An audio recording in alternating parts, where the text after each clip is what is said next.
जिला खाद्य औषधि अधिकारी पर लगे दुकानदारों को परेशान करने साथ ही साथ वसूली करने के गंभीर आरोप। अशोकनगर जिला खाद्य औषधि अधिकारी लीना नायक पर एक समाज सेवी अशोक जैन सिंगाड़ा द्वारा जन सुनवाई में शिकायत करते हुए गंभीर आरोप लगाए हैं। अशोक जैन द्वारा शिकायत करते हुए कहा गया है कि लीना नायक द्वारा सैंपलिंग के लिए छोटे छोटे दुकानदारों को परेशान किया जाता है। साथ ही साथ सैंपलिंग करने के बाद इनके द्वारा चिन्हित कुछ दलालों द्वारा इन दुकानदारों के यहाँ पहुंचकर कार्रवाई को रुकवाने के लिए पैसों की उगाही की जाती है। अशोक जैन सिंगाड़ा द्वारा लगाए गए गंभीर आरोपों को देखते हुए जब इस पूरे मामले में लीना नायक से बात करनी चाहिए तो उन्होंने इस पूरे मामले को सिरे से नकारते हुए जवाब और नोटिस मिलने पर उचित जवाब देने की बात कही है। लेकिन इस तरह एक समाज सेवी द्वारा जो गंभीर आरोप जन सुनवाई में पहुंचकर शिकायती आवेदन देकर लगाए गए हैं वो कहीं ना कहीं एक बड़ा सवाल अवश्य खड़ा करते हैं। लेकिन अब देखना होगा कि इस पूरे मामले में क्या जांच की जाती है और अशोकनगर जिले में चर्चा का विषय बना जिला खाद्य औषधि विभाग की कार्रवाइयों पर जो सवाल खड़े होते हैं वो आने वाले दिनों में इस पूरे मामले में क्या सामने आता है। फिलहाल एक शिकायती आवेदन पहुंचने के बाद जिला खाद्य औषधि विभाग में कहीं ना कहीं हड़कंप का माहौल है।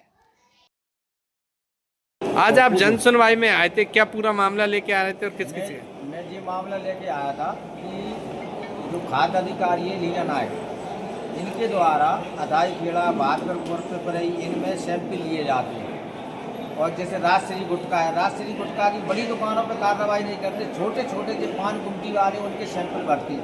सैंपल भर के फिर इनकी कोई दलालों के माध्यम से पैसों की मांग की जाती है। तो मैं इसी विषय में मैं अशोक जैन कांग्रेस का प्रदेश अध्यक्ष भी हूँ, जी मेरे लेटर पैड है। मैंने इसी पे खाद्य अधिकारी लीना नायक की शिकायत की है श्रीमान कलेक्टर महोदय, और मैं इस शिकायत को भोपाल तक सीएम साहब और खाद्य मंत्री तक भिजवाऊंगा यदि यहाँ कुछ नहीं होता है तो। आपकी शिकायत आई? आपकी शिकायत आई है ना, तो हम देख लेंगे जैसे भी शिकायत आती है, क्योंकि हमारे जो आप पर पैसे लेन देन के जो आरोप लगा, आपके द्वारा पैसे उगवाए जाते हैं, इस तरीके का आरोप है, उसको लेकर क्या कहेंगे? हमारी तरफ से ऐसा कुछ भी नहीं किया जाता है, और अगर कोई ऐसी शिकायत है तो कलेक्टर साहब कुछ भी पूछते तो उसका जवाब उसमें दे देंगे। उसका आरोपों में कितनी सच्चाई है?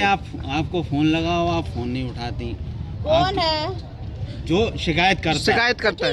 मेरे पास अधिकारी आरोपों में कितनी सच्चाई है? देखिए, अधिकारी का लेटर आ जाएगा, उसमें जो भी है आपके जो आरोप लगे हैं मैडम, उसमें कितनी सच्चाई मान सकते हैं? हम कह रहे हैं ना, कोई सच्चाई नहीं है ना, हमारी तरफ से कोई ऐसी उगाही की मांग की जाती है। मैडम ऐसी भी है कि कोई पार्शियलिटी से कार्रवाई की जाती है? नहीं, बिल्कुल नहीं, हमारी कार्रवाई आप पता कर सकते हैं। आपको थोक जो दुकानदार है जिसके पास एजेंसी है उसके यहाँ जाकर कार्रवाई करनी चाहिए। आप छोटी छोटी हम हर दुकान पे करते हैं, ऐसा नहीं है, हर जगह का ऐसा है, छोटे भी है बड़े भी है, हर तरह के। तो ये डाई का भी सैंपल लिया जा सकता है?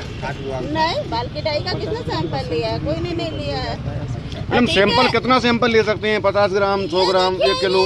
वो अभी हम इस चीज के बारे में आपसे कोई नहीं कह सकते। जो भी नहीं, उनका ये भी उसमें आरोप है कि कहीं 50 ग्राम का सैंपल लेना चाहिए, लेकिन उसके लिए 1 किलो का सैंपल लिया जाता है। हमारे अधिकारी हमसे पूछेंगे, हम बिल्कुल बता देंगे। मैडम हम भी तो पूछ रहे हैं। हम भी तो आपसे पूछ रहे हैं। शासन से मात्रा निर्धारित है,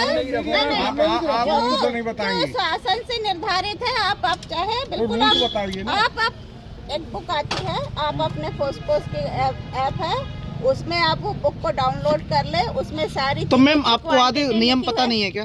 नहीं, उस बुक में सारी चीजें लिखी हुई है, आप उसमें देख लीजिएगा, तो मुझे एक एक को जवाब देने की जरूरत नहीं पड़ेगी, और वहाँ पर आपको सारी जानकारी मिल जाएगी कि कितने सैंपल है, कितना नमूना लिया जाता है, पूरी क्वांटिटी का उसमें उल्लेख किया गया है। ठीक है।